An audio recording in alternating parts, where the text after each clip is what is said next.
बिस्मिल्लाहिर्रहमानिर्रहीम। 10th physics में हमारा जो टॉपिक चल रहा है सिंपल हार्मोनिक मोशन, हमने पहले जो इसमें डिस्कस किया है वो हम पढ़ चुके हैं। मैस स्प्रिंग सिस्टम हम लोगों ने पढ़ लिया है सबसे पहले जो पढ़ा था। उसके बाद हमने पढ़ा था ball and ball system. Harmonic का मतलब है कि कोई भी जिस्म जो है वो अपनी मेन पोजीशन से आगे और पीछे जो हरकत करता है, मेन पोजीशन के गिर्द जो हरकत होती है वो हार्मोनिक मोशन कहलाती है। और जो इसके बाद जो आज हमारा अटैच टॉपिक है वो है मैस अटैच टू स्ट्रिंग, जिसे हम सिंपल पेंडुलम भी कहते हैं। आज का हमारा टॉपिक है mass attach to a string. String रस्सी के साथ, एक रस्सी के साथ बंधा हुआ बॉल है जिसे हम सिंपल पेंडुलम भी कहते हैं। तो इस पे हम देखते हैं कि हार्मोनिक मोशन कैसे अफेक्ट करती है। अगर हम लोग देखें तो ये कैसे बनता है। ये एक हमारे पास हमने इसे स्ट्रिंग को बांध लिया है छत के साथ, दीवार के साथ या किसी भी चीज़ से मजबूत पाइप के साथ हमने रस्सी को बांध लिया और उसके साथ ये हमारे पास उसके साथ एक मैस अटैच कर दिया हम लोगों ने।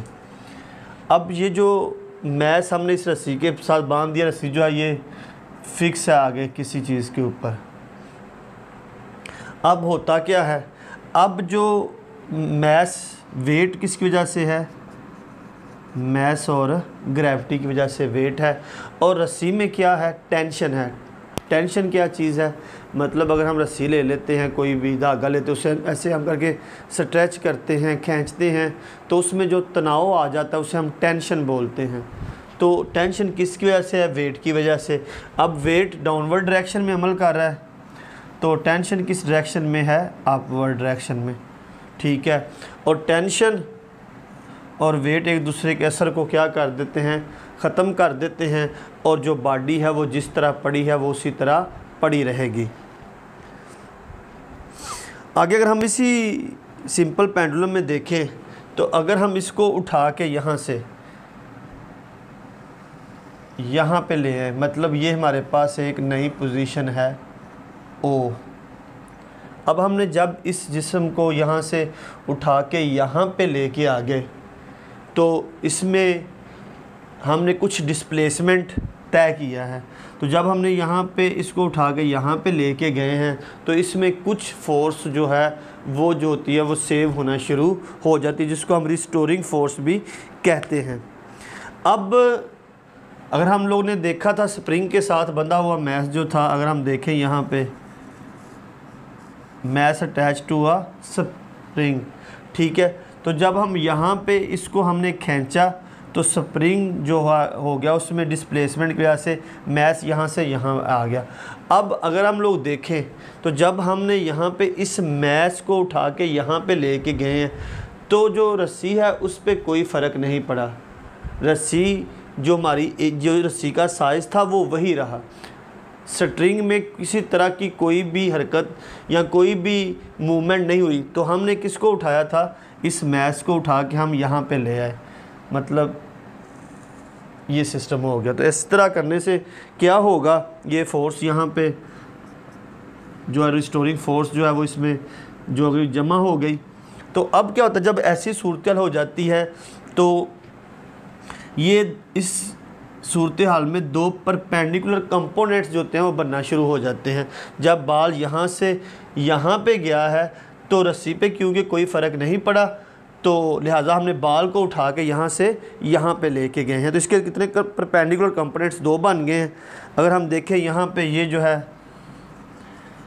mg sin थीटा है और यहाँ पे mg cos थीटा। रस्सी में टेंशन टी, टेंशन में कोई तब्दीली नहीं हुई, ठीक है। तो दो परपेंडिकुलर कंपोनेंट्स में देख लें आप लोग, तो अगर दो परपेंडिकुलर कंपोनेंट्स आप लोगों ने पढ़े हैं 9th क्लास में भी, resolution of forces, determination of forces में भी दो कंपोनेंट्स हैं, ठीक है।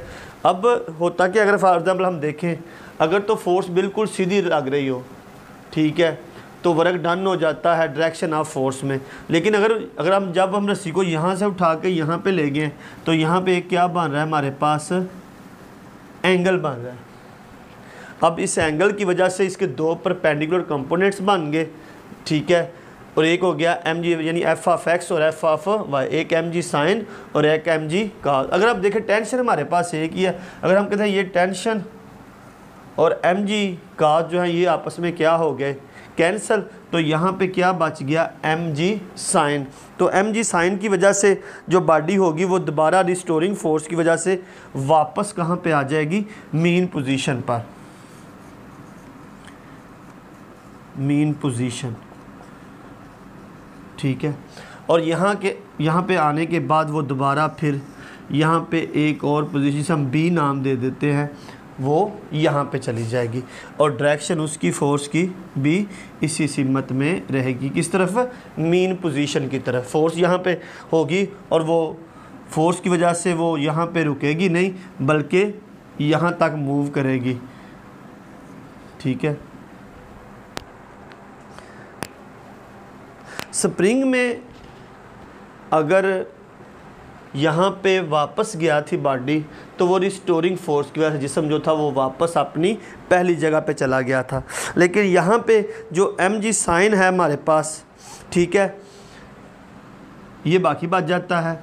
और बाल का जो वेट है ना, इस वजह से बॉडी जो है ये हेल्प आउट करता है इसको यहाँ से यहाँ पे ले जाने में, क्योंकि बाल के अंदर वेट तो मौजूद है ना, तो वो वेट यहाँ पे ले जाके हमें यहाँ पे रिस्टोरिंग फोर्स का काम करता है और बाल जो है वो मेन पोजीशन पे रुकती नहीं है बल्कि एक नई पोजीशन बी इख्तियार कर, यहाँ से बाल फिर वापस मेन पोजीशन और फिर ए पे जाता है। और यही सिंपल हार्मोनिक मोशन है कि अगर बॉडी जो है वो मेन पोजीशन से आगे और पीछे टू एंड फ्रो मोशन करती रहे तो हम कहते हैं ये सिंपल हार्मोनिक मोशन की मिसाल है। और यही पेंडुलम जो होता है यही सिंपल हार्मोनिक मोशन की मिसाल है।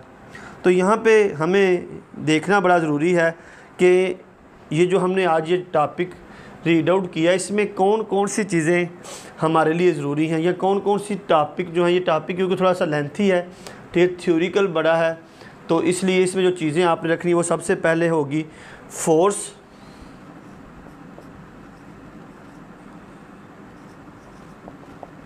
फिर क्या होगा एक्सेलरेशन, एक्सेलरेशन होगा, फिर क्या होगी पोजीशन और फिर क्या होगी वेलोसिटी। जब भी आपने सिंपल हार्मोनिक मोशन में सिंपल पेंडुलम को पढ़ना है तो यहाँ पे इन चीज़ों का आपने ख्याल रखना है कि फोर्स की डायरेक्शन क्या थी, ठीक है, और एक्सेलरेशन किस डायरेक्शन में था, पोजीशन अगर हम लोग देखें यहाँ पे कि अगर बॉडी ए पे और बी पे गई है तो उसकी जो मूवमेंट थी वो किसकी तरफ थी, मेन पोजीशन। तो यहाँ से हमें ये पहली बात तो समझ आ गई कि बॉडी जो है वो अपनी मेन पोजीशन के गिर्द ही हरकत करेगी। तो पोजीशन हमारे पास कौन सी हो गई, मेन पोजीशन, क्योंकि बॉडी जो है वो सारी मूवमेंट मेन पोजीशन के गिर्द ही करती है। फोर्स, अब देखते हैं दो चीज़ें हैं। जब हम यहाँ से लेके गए थे इसको बॉडी को उठा के, तो यहाँ पे जो थी अगर हम देखें तो फोर्स क्या थी, यहाँ पे ज़ीरो थी। क्यों, ये दोनों एक टेंशन और वेट की वजह से बॉडी जो था वो इक्विलिब्रियम में था और यहाँ पे ज़ीरो फोर्स थी। जब हम इसको उठा के यहाँ से यहाँ for 1 Newton, 2 Newton, 3 Newton, 4 Newton, 5 Newton for example, इसमें फ़ोर्स जो है वो जमा होना शुरू हो गई। मतलब जब ये बॉडी ए पर पहुँची तो इसकी फ़ोर्स क्या हो जाएगी, मैक्सिमम। तो हम कह सकते हैं, यहाँ पे लिख सकते हैं कि force is maximum eight extreme position और मीन पोजीशन पे क्या थी, ज़ीरो, और मिनिमम एट मीन पोजीशन। यानी फोर्स जो थी वो एक्सट्रीम पोजीशन पर सबसे ज़्यादा थी और मीन पोजीशन पर क्या थी, वो सबसे कम। तो फोर्स जो है वो ज़्यादा से ज़्यादा हो जाती है, एक्सट्रीम पोजीशन पे ज़्यादा होती है और मीन पोजीशन पे क्या होती है, वो कम होती है। तो हमने देखा है कि फ़ोर्स किसके बराबर होती है, मास एंड एक्सेलरेशन के। अगर हम किसी चीज़ की फ़ोर्स बढ़ा दें तो उसका एक्सेलरेशन भी क्या हो जाएगा, बढ़ जाएगा। अगर फोर्स कम होगी, और डायरेक्शन दोनों की सेम ही है, तो अगर फोर्स कम होगी तो एक्सेलरेशन भी कम हो सकता है। तो इसका मतलब है कि एक्सेलरेशन भी मैक्सिमम कहाँ पे होगा, एट एक्सट्रीम पोजीशन, और मिनिमम कहाँ पे होगा, एट मीन पोजीशन। यानी एक्सेलरेशन जो है वो सबसे ज़्यादा होगा, एक्सट्रीम पोजीशन जो होगी, पीक पोजीशन होगी, वहाँ पे एक्सेलरेशन बहुत ज़्यादा होगा और मीन पोजीशन पर एक्सेलरेशन कम होगा। उसके बाद आ जाती है वेलोसिटी। वेलोसिटी क्या होगी, जैसे ही बॉडी, जैसे हम देखते हैं कि जैसे जैसे अगर हम बाल को ऐसे करते हैं कि ज़मीन से ऊपर फेंकते हैं, तो जब वो ज़मीन से अपोजिट जाता है तो आहिस्ता आहिस्ता उसकी जो वेलोसिटी है वो कम होती जाती है।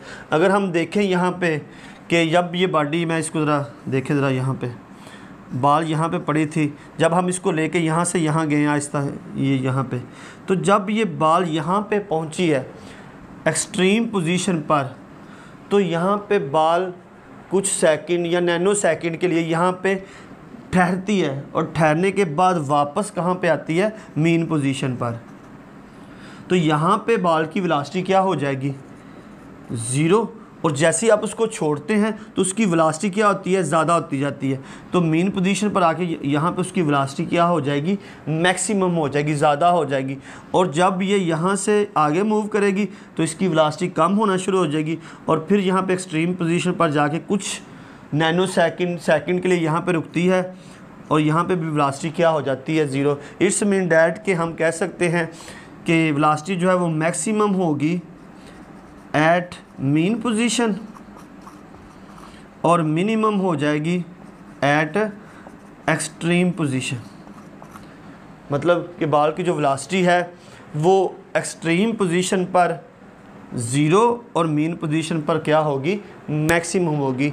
ये जो जब भी आप इस टॉपिक को लिखेंगे तो ये 4 पॉइंट जो हैं ये आपके जहन में होंगे और आपने लिखना है कि बाल जो है वो, क्योंकि यहाँ पे अगर आप देखें, इसको थ्योरी में देखें, आप पढ़ेंगे टॉपिक को तो आप देख लीजिएगा कि बार बार वही हो रहा है कि बाल मीन पोजीशन से एक्सट्रीम पोजीशन पर पॉइंट ए से बी पर और बी से ए पर जा रही है और आहिस्ता आहिस्ता उसकी जो डिस्प्लेसमेंट है वो कम होता जाता है, लेकिन वो करती क्या, मीन पोजीशन के गिर्द ही हरकत करती। तो ये 4 पॉइंट, फोर्स जो है वो मैक्सिमम कहाँ पे होगी, मिनिमम कहाँ पे होगी, एक्सेलरेशन मैक्सिमम कहाँ पे होगा, मिनिमम कहाँ पे होगा, उसकी पोजीशन, ये तो सबसे ज़रूरी है। सिंपल हार्मोनिक मोशन में जो बॉडी होती है वो मीन पोजीशन के गिर्द ही हरकत करती है और वेलोसिटी जो है वो मैक्सिमम कहाँ पे है, मीन पोजीशन पर, और मिनिमम कहाँ पे है, एक्सट्रीम पोजीशन पर। तो ये चीज़ें जो हैं ये आपने इसमें लाजमी ये लिखना है ताकि इसमें आपको समझ आ सके कि जब आप लिखें टॉपिक को तो आपके लिए आसानी हो। अगर इसको आगे हम देख लेते हैं, इसका टाइम फ्रेम कैसे होता है, टाइम फार्मूला अगर हम लोग देखें तो यहाँ पे आ जाएगा टाइम 2 पाई L ओवर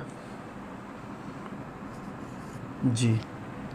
ये हम देखते हैं कि टाइम पीरियड मतलब कि ये जो मूवमेंट होती है, ये जो हार्मोनिक मोशन है, इसका टाइम पीरियड क्या है। तो टाइम पीरियड के लिए जो फार्मूला यूज़ है 2 pi length over G square root, यहाँ पे उसके ऊपर स्क्वायर रूट आ जाता है। लेंथ कितनी है, मतलब ये जो स्ट्रिंग आपने यूज़ की है तो ये इसकी क्या है, लेंथ है। तो यहाँ पे अगर मैं देखूँ, बात बता दूँ आपको, ठीक है, टाइम पीरियड डायरेक्टली प्रोपोर्शनल होता है लेंथ की, चाहे ये स्क्वायर रूट में भी है, लेकिन है क्या, डायरेक्ट। अगर टाइम पीरियड बढ़ेगा तो लेंथ भी बढ़ जाएगी। यानी अगर यहाँ पे देखें स्ट्रिंग है, इसको अगर इसकी हम लेंथ ज़्यादा कर दें तो इसको यहाँ से जाते हुए थोड़ा टाइम क्या हो जाएगा, ज़्यादा, मतलब टाइम इंक्रीज़ और इससे लेंथ भी इंक्रीज़ हो जाती है। अगर टाइम आपने कम करना तो लेंथ भी क्या करेंगे, कम। तो टाइम पीरियड और लेंथ जो है ये एक दूसरे के क्या हैं, डायरेक्टली प्रोपोर्शनल हैं। ग्रेविटी जो है वो ज़मीन पे सेम ही हमारे पास ग्रेविटी फिक्स है, तो पाई की जो वैल्यू है वो पता हो आपको 22/7, या अगर देखा तो हम इसको लिख सकते 3.14। ठीक है, तो हमें सिर्फ टाइम पीरियड मालूम करने के लिए यहाँ पे सिर्फ क्या चीज़ चाहिए, सिर्फ लेंथ। कि अगर हम पेंडुलम में जो जिस स्ट्रिंग के साथ पेंडुलम बंधा हुआ है, बॉल बंधा हुआ है, तो उसका अगर हमें उसकी लेंथ मालूम हो तो हम इसका टाइम पीरियड 2 लेंथ ओवर जी स्क्वायर रूट से हम इसका टाइम पीरियड निकाल सकते हैं। उससे पहले जो हमने पढ़ा था mass attach to a spring, तो उसमें time period mass attach to a spring, तो वहाँ पे आप लोगों ने जो इसका टाइम पीरियड है, टाइम पीरियड बराबर है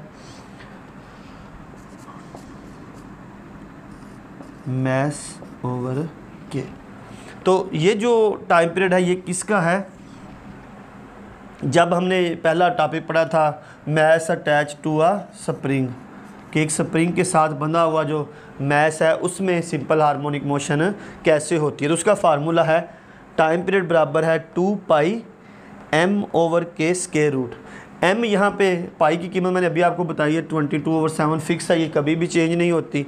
ठीक है, मैस जी जो इसके साथ मैस बंधा हुआ है, तो मैस फॉर 1 kg है, ठीक है 2 kg है, या कोई भी मैस है तो जो इसके साथ है। और नीचे के क्या है? के है जी स्टिफनेस ऑफ स्प्रिंग। अब ये स्प्रिंग की स्टिफनेस पे है। अब के की कीमत जो है वो स्प्रिंग की स्टिफनेस पे है, वो तब्दील होती रहती है। यानी अगर स्प्रिंग जो है वो बहुत सख्त होगा तो उसकी के की कीमत और होगी, स्प्रिंग अगर नरम होगा तो उसमें के की कीमत क्या होगी, और होगी। तो ये ही हमारा जो था सिंपल हार्मोनिक मोशन है। ठीक है, कि mass attach to a string, एक रस्सी के साथ बंधा हुआ सिंपल पेंडुलम में हमने आज डिस्कस किया है कि सिंपल पेंडुलम जो है इसमें इसका सिंपल जो है आसान तरीका ये है इसको याद करने का, क्योंकि इसमें थ्योरी बहुत ज़्यादा है। तो इसके लिए आप लोग इसमें जो 4 पॉइंट मैंने बताए हैं आपको, यानी इसमें फोर्स कहाँ पे मैक्सिमम होगी, कहाँ पे मिनिमम होगी, एक्सेलरेशन कहाँ पे मैक्सिमम, कहाँ पे मिनिमम, पोजीशन और वेलोसिटी, ये 4 चीज़ें जो है ये आपने लाजमी इस टॉपिक में लिखनी है। बाकी वो बात वही है कि बॉडी मीन पोजीशन से एक्सट्रीम और एक्सट्रीम से मीन और मीन से फिर एक्सट्रीम पोजीशन पे कैसे जाती है। ठीक है, और डिस्प्लेसमेंट जो है वो कैसे यहाँ पे यूज़ होता है। थोड़ा सा लेंथी टॉपिक है लेकिन इतना मुश्किल नहीं है, अगर इसको आप समझ के करेंगे तो ये आपको आसान होगा। इसके आगे कुछ जो हैं इसकी फर्दर जो उसने यूज़ किए हुए हैं, यहाँ पे वाइब्रेशन है, फ्रीक्वेंसी है, तो उसके बारे में ज़रा हम लोग देख लेते हैं।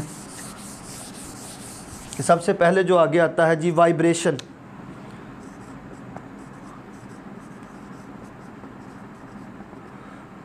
वाइब्रेशन क्या है जी? One complete round trip, one complete round trip of vibrating body, of vibrating body about mean position, about mean position. यानी यहाँ पे वाइब्रेशन क्या होती है कि अब अगर ये हमारे पास एक फॉर एग्जांपल पड़ा हुआ है, तो कहता है वाइब्रेशन क्या है? One complete round trip of vibrating body about, कि अपनी मेन पोजीशन के गिर्द जब कोई बॉडी एक चक्कर मुकम्मल कर लेती है तो उसको हम कहते हैं वन वाइब्रेशन, कि ये वाइब्रेशन है। मतलब अगर इसकी कैसे होगा राउंड ट्रिप मुकम्मल, अगर हम देखें यहाँ पे, अब बॉडी जो है वो पहले कहाँ जाएगी, यहाँ पे जाने के बाद वो दोबारा यहाँ पे आएगी, फिर यहाँ से यहाँ जाएगी और दोबारा फिर यहाँ पे वापस आएगी। तो ये बनेगा एक कंप्लीट चक्कर। पहले ए पे गई, वापस आई ए से, फिर कहाँ पे गई? पॉइंट बी से, और बी से क्या हुई? वापस वहीं पे आ जाए, तो इसको हम कहते हैं वन वाइब्रेशन। अगर आप लोगों को मैं ये समझा दूँ सर्कल से तो इजी समझ आ जाएगी कि यहाँ पे अगर आप लोग खड़े हैं, ठीक है, तो आपकी कब एक चक्कर कब होगा? जब आप यहाँ से यहाँ जाके यहाँ से मुकम्मल यहाँ पे वापस आएंगे, यानी आप 360 डिग्री मुकम्मल करके आएंगे तो आपका एक चक्कर होगा। तो यहाँ पे भी यही सिस्टम है, पहले बॉडी यहाँ पे जाती है, ठीक है, फिर वापस आती है।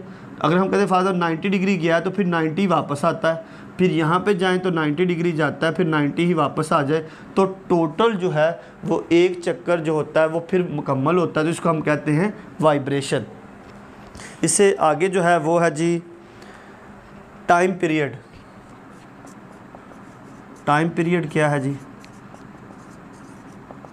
टाइम पीरियड है the time period taken by vibrating body to complete one vibration.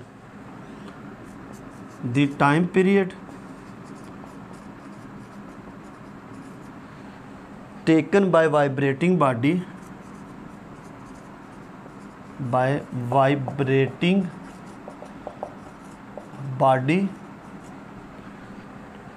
to complete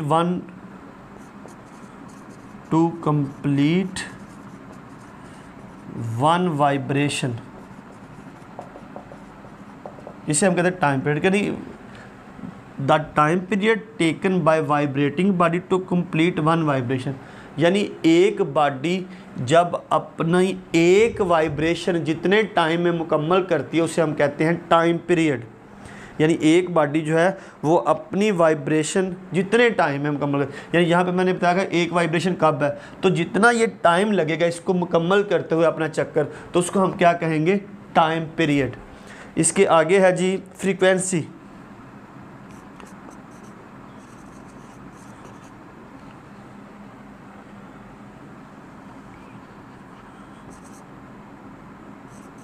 frequency FREQ frequency.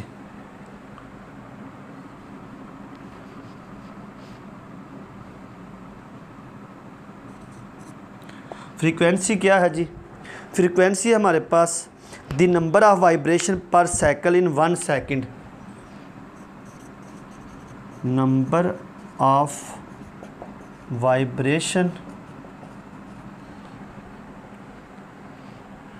पर cycle in second, per cycle in second, यानी एक सेकंड में बॉडी जितनी दफ़ा वाइब्रेट करेगी वो उसकी होगी फ्रीक्वेंसी। मतलब एक बॉडी है वो एक सेकंड में 10 दफ़ा वाइब्रेट कर लेती है, तो हम कहेंगे इसकी फ्रीक्वेंसी जो है वो 10 है।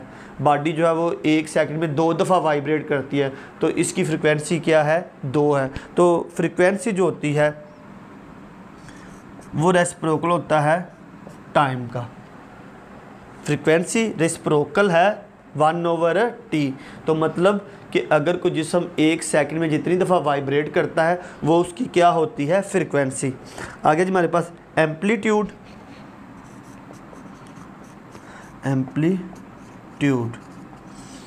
एम्पलीट्यूड क्या है जी? एम्पलीट्यूड जो होता है वो होता है जी maximum displacement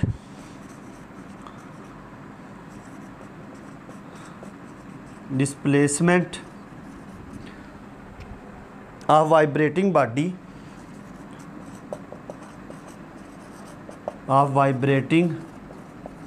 body on either side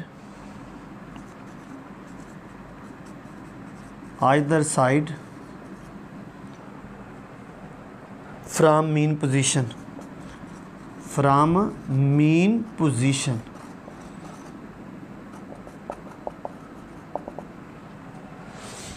के डिस्प्लेसमेंट अगर हम लोग देखें यहाँ पे क्या है डिस्प्लेसमेंट, तो ये देखिए हमारे पास एक मीन पोजीशन है, हमारे पास यहाँ पे ये मीन पोजीशन है, तो वो कहता है मैक्सिमम डिस्प्लेसमेंट, यानी डिस्टेंस यहाँ पे क्योंकि छोटा सा फासला होता है हम इसे डिस्प्लेसमेंट ही कहते हैं। तो यहाँ पे बॉडी जब मूव करके कहाँ पे जाती है? पॉइंट ए पर, या यहाँ पे कहाँ पे जाती है? पॉइंट बी पर। तो मीन पोजीशन से बॉडी जो एक साइड पे जितना वो मैक्सिमम डिस्प्लेसमेंट तय करती है, यानी इसका डिस्प्लेसमेंट यहाँ से यहाँ तक है, तो हम उसको कहते हैं एम्पलीट्यूड। यानी मीन पोजीशन से एक्सट्रीम पोजीशन पर एक साइड पे बॉडी जितना डिस्प्लेसमेंट तय करती है उसको हम कहते हैं एम्पलीट्यूड। ये हमारा आज का टॉपिक था सिंपल पेंडुलम, जिसमें मैंने आपसे डिस्कस किया है कि ये टॉपिक थोड़ा थ्योरिकल ज़्यादा है, इसलिए इसका ख्याल रखना है। और है वही चीज़ कि बॉडी मीन पोजीशन से एक्सट्रीम पोजीशन पे कैसे मूव करती है। जब भी आप लिखेंगे तो उसमें 4 पॉइंट फिर दोबारा रिपीट कर रहा हूँ। फोर्स मैक्सिमम कहाँ पे है, मिनिमम कहाँ पे है, एक्सेलरेशन मैक्सिमम कहाँ पे है, मिनिमम कहाँ पे है, पोजीशन कौन सी है, मीन पोजीशन है, वेलोसिटी मैक्सिमम कहाँ पे है और मिनिमम कहाँ पे है। उसके बाद यहाँ पे अगर देखें तो आप वाइब्रेशन और टाइम पीरियड यहाँ पे हम लोग जो है वो यूज़ कर सकते हैं, क्योंकि हमारे पास फ्रीक्वेंसी और एम्पलीट्यूड यहाँ पे यूज़ नहीं हुए। सबसे पहले इसकी डेफिनेशन लिखें, डेफिनेशन लिखने के बाद आप वाइब्रेशन के और टाइम पीरियड की तारीफ़ लिख सकते हैं। और ये 4 पॉइंट है, इनको जहाँ पे यूज़ करना है वो लाजमी कर लिखना है ताकि आपको इसको याद करने में आसानी हो। शुक्रिया।